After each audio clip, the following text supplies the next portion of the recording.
Item ಯಾವುದೇ ಇರಲಿ try ಮಾಡಿ ಆಚಿ ಚಿಕನ್ ಮಸಾಲಾ. ಆಚಿ ಚಿಕನ್ ಮಸಾಲಾ. ಹುಣಸೂರು ಶಾಸಕ ಹರೀಶ್ ಗೌಡ ಪತ್ನಿಗೆ ಕೆಟ್ಟದಾಗಿ ಕಮೆಂಟ್ ಮಾಡಿರುವ ವಿಚಾರಕ್ಕೆ ಸಂಬಂಧಪಟ್ಟಂತೆ ವರ್ಷಾ ಗೌಡಗೆ ಕೆಟ್ಟದಾಗಿ ಯಾರು ಕಮೆಂಟ್ ಮಾಡಿದ್ರಲ್ಲ ಆ ಆರೋಪಿಯನ್ನ ಪೊಲೀಸರು ಪತ್ತೆ ಮಾಡಿದ್ದಾರೆ ಅನ್ನೋದ್ರ ಬಗ್ಗೆ ಡೀಟೇಲ್ ಸಿಗ್ತಾ ಇದೆ. ಜಿ ಟಿ ದೇವೇಗೌಡರ ಅಳಿಯನಿಂದಲೇ ಕೆಟ್ಟದಾಗಿ ಕಮೆಂಟ್ ಮಾಡಿರೋದು ಬೆಳಕಿಗೆ ಬಂದಿದೆ.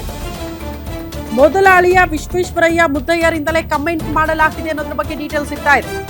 ಜೂನಿಯರ್ ಟೋಸ್ ಪ್ರೀ ಸ್ಕೂಲ್ ಮಾಲೀಕರಾಗಿದ್ದಾರೆ ವಿಶ್ವೇಶ್ವರಯ್ಯ. ಕೆಟ್ಟ ಕಮೆಂಟ್ ಕುರಿತು ದೂರು ಕೊಟ್ಟಿದ್ರು ವರ್ಷಾ ಗೌಡ. ದೂರು ಆಧರಿಸಿ ಸದ್ಯ ಎಫ್ಐಆರ್ ದಾಖಲಿಸಿಕೊಂಡು ಪೊಲೀಸರು ಆರೋಪಿಯನ್ನ ಪತ್ತೆ ಹಚ್ಚಿದ್ದಾರೆ. ಯಾರು ಕೂಡ ಸೋಷಿಯಲ್ ಮೀಡಿಯಾಗಳಲ್ಲಿ ಕೆಟ್ಟದಾಗಿ ಕಮೆಂಟ್ ಹಾಕಬೇಡಿ. ತೇಜೋವಧೆಗೆ ನಿಂದನೆಗೆ ಸಾಮಾಜಿಕ ಜಾಲತಾಣವನ್ನ ಬಳಕೆ ಮಾಡಿಕೊಳ್ಳೋದು ಸರಿಯಲ್ಲ. ಕುಟುಂಬಸ್ಥರ ಮೇಲೆ ಬೇಸರವನ್ನ ವ್ಯಕ್ತಪಡಿಸಿದ್ದಾರೆ ಶಾಸಕ ಹರೀಶ್ ಗೌಡ. ಕೆಲ ವರ್ಷಗಳಿಂದ ತಂದೆ ಜಿ ಟಿ ದೇವೇಗೌಡರಿಂದ ದೂರ ಇದ್ದಾರೆ ಹರೀಶ್ ಗೌಡ. ಕುಟುಂಬದ ನಡುವಿನ ಬಿರುಕಿನಿಂದ ಕೆಟ್ಟದಾಗಿ ಕಮೆಂಟ್ ಮಾಡಿರುವ ಶಂಕೆ ವ್ಯಕ್ತವಾಗ್ತಾ ಇದೆ. ಸದ್ಯ ಆರೋಪಿ ವಿಶ್ವೇಶ್ವರಯ್ಯ ನಾಪತ್ತೆಯಾಗಿದ್ದು ಬಂಧನಕ್ಕಾಗಿ ಪೊಲೀಸರು ಬಲೆ ಬೀಸಿದ್ದಾರೆ ಅನ್ನೋದ್ರ ಬಗ್ಗೆ ಡೀಟೇಲ್ ಸಿಗ್ತಾ ಇದೆ.